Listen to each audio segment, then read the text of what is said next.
The Cuban president condemns the United States for its attempts to destabilize the Caribbean nation. African leaders call for World Bank funding towards economic recovery and COVID-19 vaccine access. And heavy rains experienced in most European countries have ignited calls for action on climate change. Hello and welcome to TeleSUR. I'm Jose Daniel Lopez in Quito, Ecuador, and this is from the South. Cuban President Miguel Díaz-Canel has condemned the United States for its attempts to destabilize the Caribbean nation. The Cuban head of state highlighted the lack of honesty from the United States government regarding its humanitarian concern for the Cuban people. He called on the U.S. to lift the economic sanctions imposed by the previous administration of Donald Trump, including those imposed during the pandemic. My fellow countrymen, none of these lies have been spread by error. Everything is calculated according to the non-conventional war manual. The head of the OAS has already made a statement spreading more lies. The U.S. Congress is hunting us by demanding its political adversaries of the current administration to act against Cuba. They will consider a hostile threat to their national security any mass migration attempt to their coasts.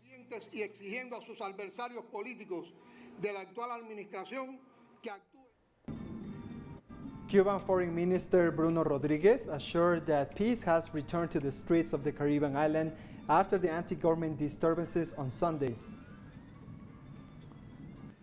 In Chile, left and right-wing demonstrators have clashed during a march in defense of the Cuban Revolution. The demonstrators of both groups took place in front of the Cuban embassy in the capital, Santiago. Right-wing sectors sparked violence and confrontation, while revolutionary groups demanded an end to the blockade imposed by the U.S. on the island for more than 60 years.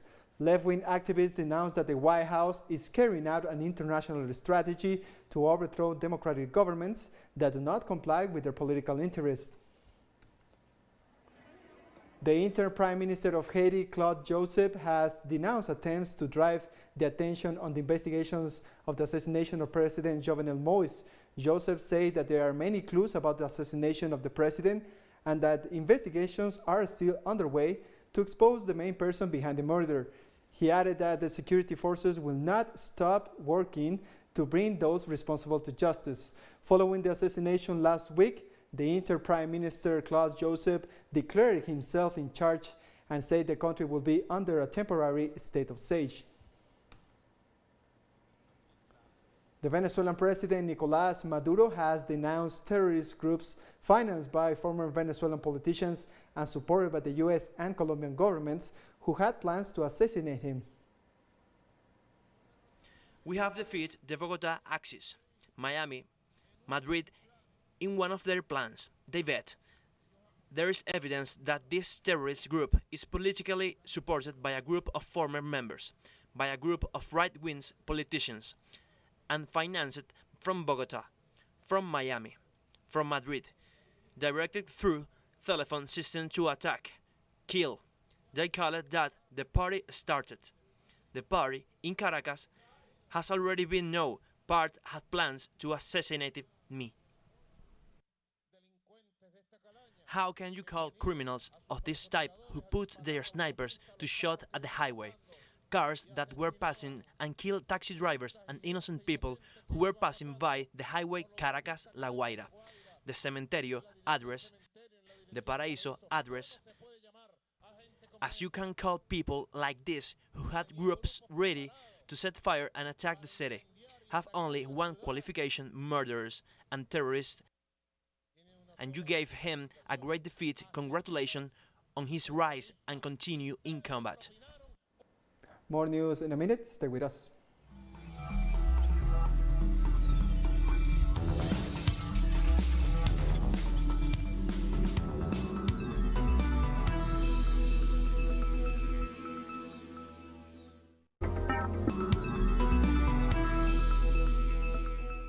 Welcome back.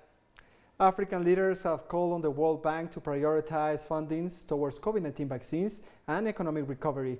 Moussa Faki, chairman of the Africa Union Commission, called for the reconstructing debt payments to struggling African countries. He said this during a meeting aimed at discussing World Bank aid plans for African countries over the next 3 years. Much remains to be done to overcome this crisis, which, as we are seeing these days, is global with several cycles. Indeed, less than 3% of the total population of Africa has received a first dose of vaccines compared to about 54% in the US and the EU. We will never tire of calling for urgent debt restructuring, accompanied by a bold policy that goes beyond special entitlements, to alleviate the pressing need for immediate cash for vaccine purchase and to lay the foundations for economic recovery. The World Health Organization has warned that COVID-19 cases are rising in Africa. The organization said there are growing concerns that some hospitals across the continent might get overwhelmed by the pandemic. Over the past month, Africa recorded an additional 1 million cases. This is the shortest time it's taken so far to add 1 million cases. Comparatively, it took around 3 months to move from 4 million to 5 million cases. This COVID-19 resurgence is the fastest a continent has seen. New cases have increased for the 8th consecutive week, and 18 African countries are now in resurgence. The Delta variant, which is currently the most transmissible of all the variants, has been detected in 21 countries in Africa. There is a consistent upward trend in 12 countries with sharp increases in some, such as Algeria, Malawi, Senegal, and Zimbabwe. Mauritius has opened its borders to international travelers after months of isolation. Phase 1 of the reopening of the borders for the Indian Ocean island allows vaccinated guests to stay in one of the country's resorts. Travelers to Mauritius are required to undergo a PCR test 7 days before departure, and a negative result is required to enter the island. Vaccinated travelers are also required to have a PCR test on arrival at the airport. Residents in South Africa have cleaned up shopping centers and stores looted during a week of shocking violence that rocked the country and left more than 200 dead. Aid organizations also handed out food in communities that had been cut off from main roads or where food shops were ransacked in the unrest.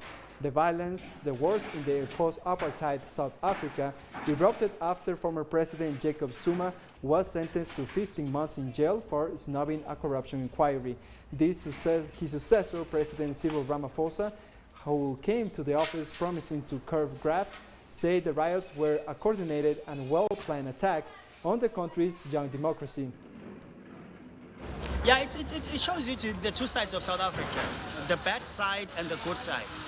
First of all, those people who were looting and burning stuff, those arsonists, they are bad people in the community. But now this then tells you, this then shows you that not all is lost.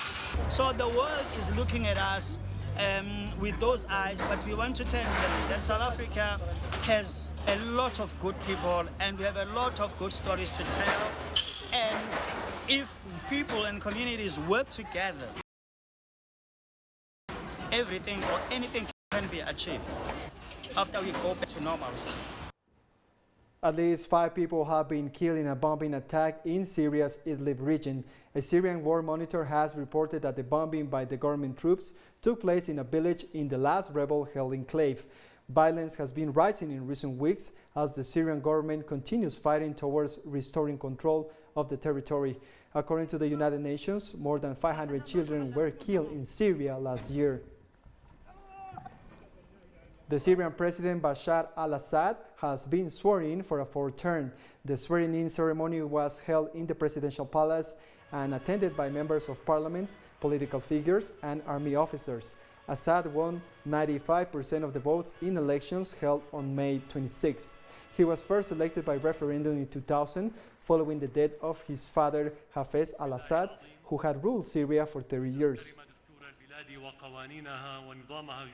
Still in Syria, the Chinese Foreign Minister Wang Yi has arrived in capital Damascus on a state visit. The Chinese minister was received by former ex-president minister Fayyad Mikdad and later met with Syrian President Bashar al-Assad and government officials. The two countries enjoy mutual cooperation, which has seen China invest in Syria's several industries, which includes construction, car manufacturing, and telecommunications.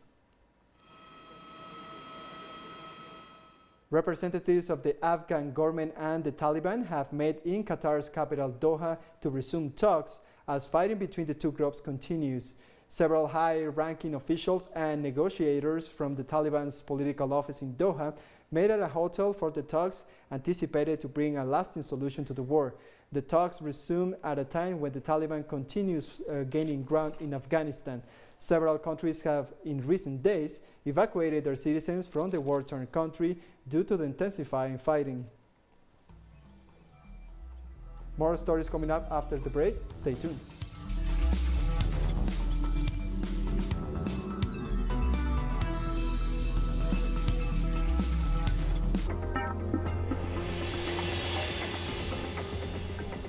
Welcome back.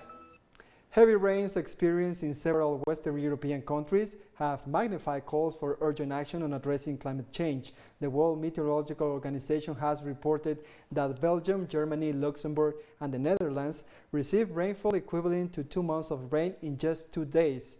At least 126 people have been reported killed from the floods in Germany and Belgium.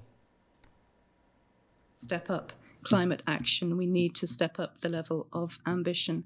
We're not doing nearly enough to stay, within the targets of the Paris Agreement and keep temperatures below 2 degrees Celsius, even 1.5 degrees Celsius by the end of this century. The Gulf of Finland in the Baltic Sea is record warm, according to researchers at the Finnish Meteorological Institute, up to 26.6 degrees Celsius on the 14th of July. So that's the warmest recorded temperature of the waters since records began.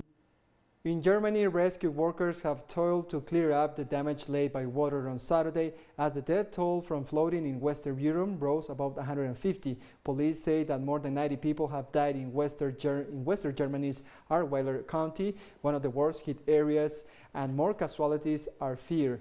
Another 43 people were confirmed dead in neighboring North Rhine-Westphalia state, Germany's most populous. In the background, we are hearing trucks being pulled out of the water. 28 vehicles have been reported here that were underwater, though in the meantime the water went down a bit. We don't know if there are any persons inside those cars, but we hope that everyone managed to get out. In the next few days, we as a country will do everything we can to organize the funds that are now needed in direct aid. Here in Erfstadt, money is paid out very and bureaucratically to people who are in need. You can imagine that if an entire apartment is destroyed and there is nothing left, there is no more money. No more easy card, no more anything. And to help immediately is the most important thing in the next few days.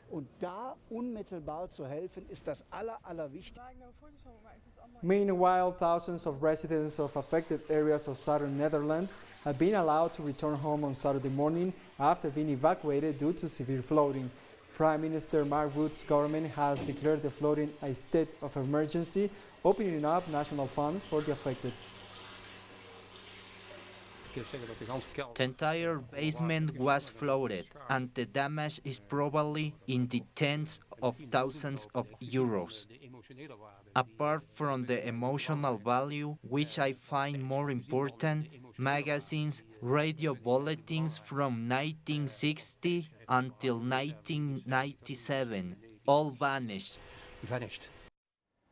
Catalan firefighters have battled to contain a wildfire at the National Park of Cap Creus in Girona, 2 hours away from Barcelona. Local media reported that 200 people had to be evacuated from their houses as flames approach residential areas. The area is a natural paradise, attracting many tourists, especially during the summer. According to the regional authorities, over 400 hectares have already been lost to the wildfire that remains active on Saturday. This morning, we went to the market of Porto de la Selva. We finished shopping, then we went to have something to drink as usual. And when we were having coffee, we began seeing the smoke around 1 o'clock, and we saw the helicopters with the water. This morning, when we were at the beach, we saw a bit of smoke and then just smoke from the left and right. Is faced with a crisis as a result of heavy rains, and residents have called for the government to swiftly address the situation. The governor, José Facundo Castillo, has confirmed the severity of the problem that has left more than have started rationing electricity in order to prioritize power supply to hospitals and vaccination centers.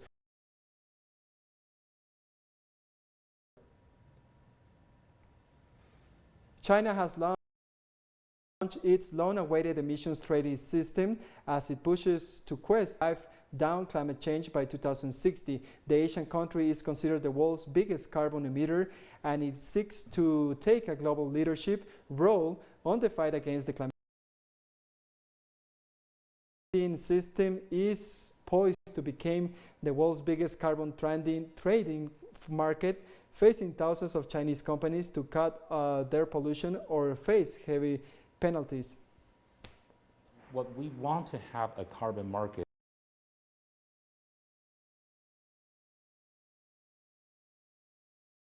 to achieve the cap, quote unquote, the cap, the target, which was set up by the legislators or by the regulators at the lowest cost.